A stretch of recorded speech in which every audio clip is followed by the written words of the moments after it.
नमस्कार बच्चों, आज का हमारा वीडियो है क्षितिज भाग 1 कक्षा 9 की बुक का काव्य खंड वाक, जिसकी कवियत्री हैं ललित जी द्वारा रचित यह काव्य वाक हम पढ़ेंगे।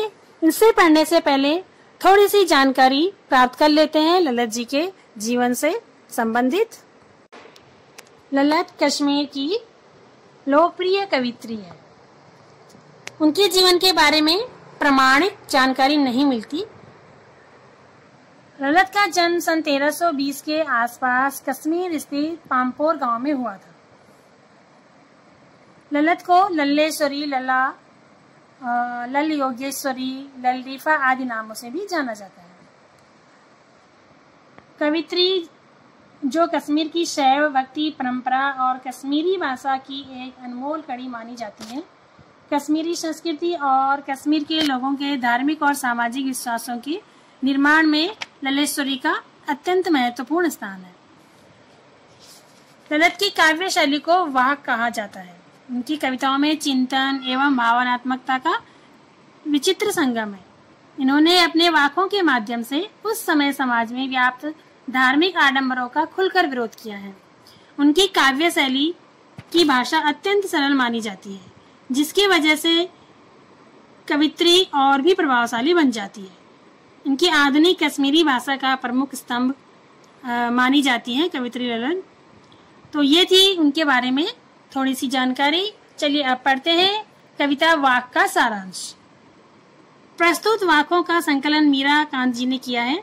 यहाँ प्रस्तुत वाकों में कवित्री हमें यह कहना चाह रही है कि ईश्वर को ढूंढने के लिए मंदिर मस्जिद में जाने की कोई फायदा नहीं होगा। ईश्वर को प्राप्त करने का केवल एक ही मार्ग है। अगर कोई सच्चे हृदय से अपने अंतःकरण की ओर झांकेगा तो ही वह ईश्वर को प्राप्त कर सकता है। कवित्री के अनुसार आत्मज्ञान ही सच्चा ज्ञान है, जो हमें आडंबरों से भरी इस समाज रूपी नदी में डूबने से बचा सकता है।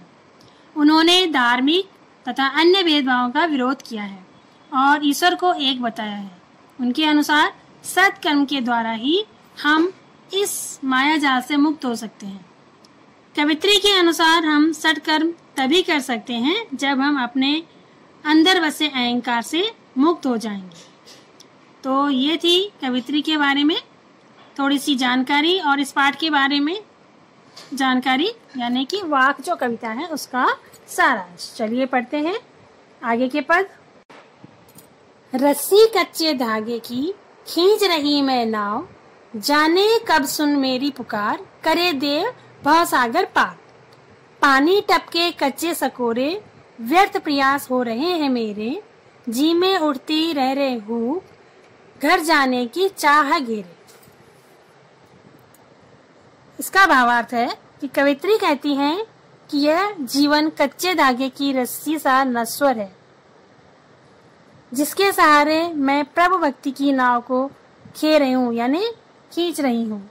न जाने मेरे देव मेरी पुकार कब सुनेंगे और मेरा बेड़ा पार कब करेंगे।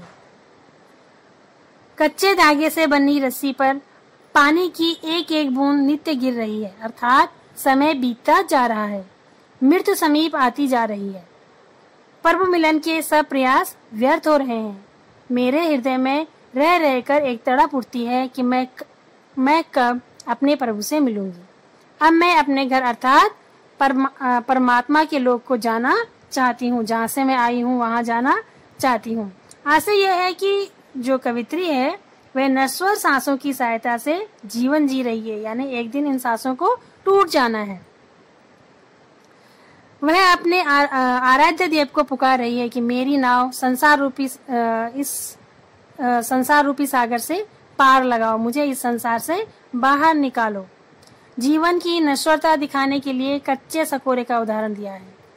जो कच्चे सकोरे, कच्चे जो घड़ा होता है मिट्टी का, उससे जीवन को माना है कि वो कभी भी टूट सकता है।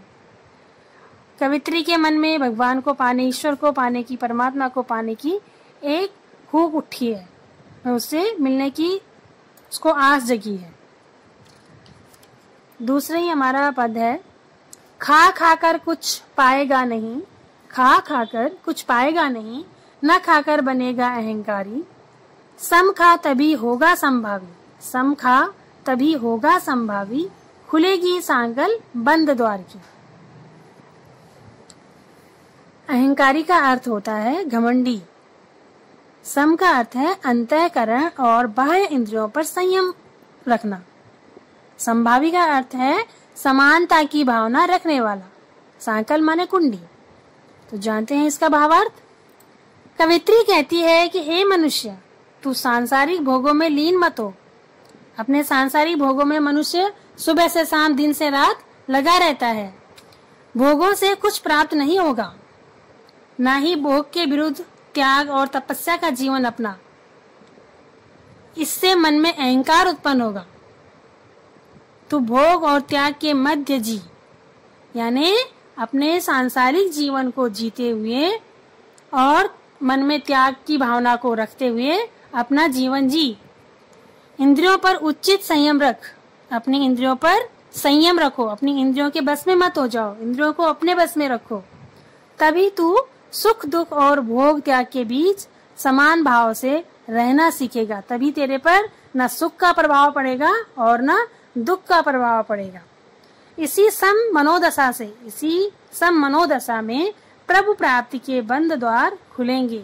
जब तू समरूपी हो जाएगा, यानी कि सुख और दुख का तेरे हृदय पर कोई असर नहीं पड़ेगा, लाभ और हानि का कोई प्रभाव नहीं होगा, तब तेरे बंद द्वार खुलेंगे और प्रभु के निकट तुम जा पाओगे और तेरा प्रभु से मिलन होगा। खा खाकर कुछ क्यों नहीं प्राप्त होता? इसका उत्तर जानते हैं। क्योंकि भोग करने से मन ईश्वर से हटता है। जितना हम खाते रहते हैं, पेट भरा रहता है, उतना हम ईश्वर के बारे में चिंतन नहीं करते हैं। मनुष्य की ई साधना भंग होती है इससे, इसलिए उसे कुछ प्राप्त नहीं होता है। इसीलिए तो हम व्रत रखते हैं, उस दिन हम कुछ खाते नहीं हैं, ताकि हमारा मन हमारे प्रभु में लगा रहे, साधना में लगा रहे, उसका स्मरण करता रहे। न खाने से व्यक्ति अहंकारी कैसे बनता है? चलिए अब ये जानते हैं। भोग पर संयम रखने से और तपस्या का जीवन जीने से मनुष्य स्वयं को बड़ा त्यागी महात्मा मानने लगता है ना।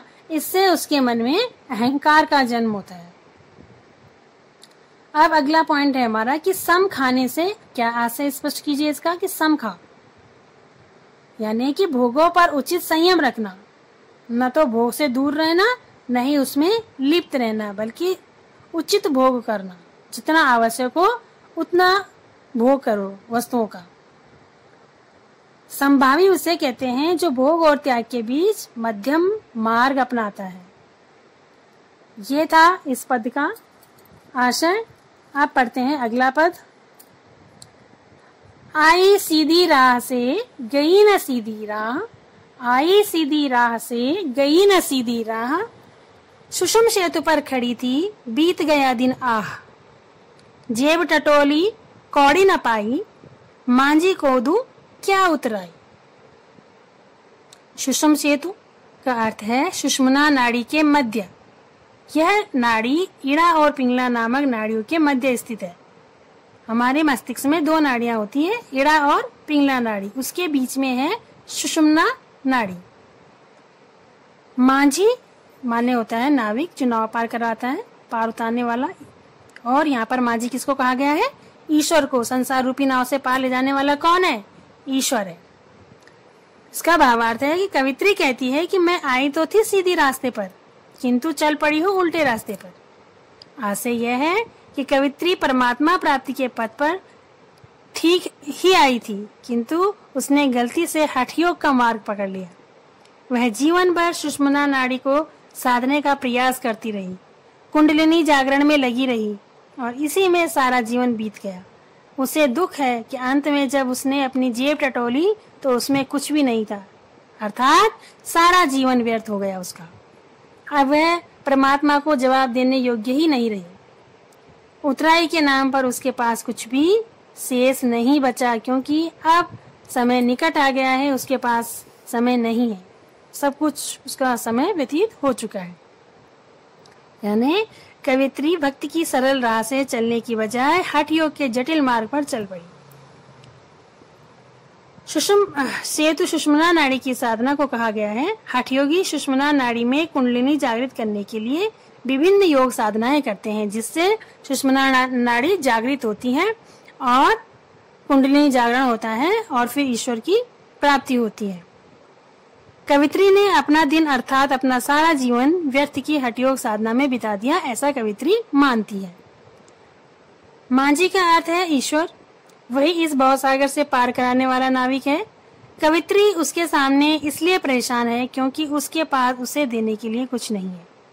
कवित्री ने हठयोग साधना में लगकर कुछ भी नहीं पाया। कवित्री ये सोच रही है कि उसने हठयोग का जो मार्ग अपनाया है ईश्वर को प्राप्त करने का, उससे उसको कुछ प्राप्ति नहीं हुई है। तो बच्चों, ये थी वाक की, मैंने आपको 3 पद आज पढ़ा दिए हैं और एक और पद है, उसको भी पढ़ लेते हैं।